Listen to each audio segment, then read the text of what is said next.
लग्नानंतर होईलच प्रेम या मालिकेच्या येणाऱ्या आठवड्यामध्ये आपल्याला पाहायला मिळणार आहे.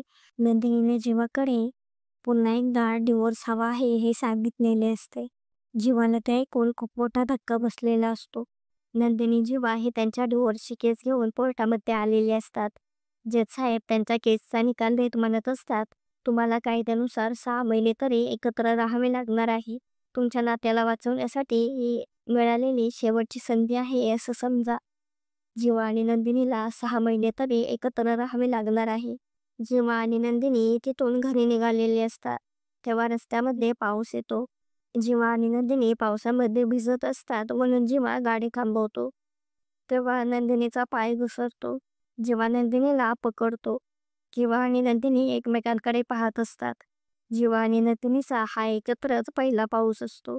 ह्या पावसामुळे जीवा नंदिनीची नवीन सुरुवात होईल का नाही हे पाहणे खूपच इंटरेस्टिंग होणार आहे. येणाऱ्या 6 महिन्यामध्ये जीवा नंदिनी त्यांच्या नात्याला वाचवू शकतील का नाही हे आपल्याला येणाऱ्या भागामध्येच पाहायला मिळणार आहे. तर आता पुढे काय काय होणार आहे हे पाहणे खूपच इंटरेस्टिंग होणार आहे. असेच नवनवीन अपडेट जाणून घेण्यासाठी आपलं चॅनलला नक्की सबस्क्राईब करा.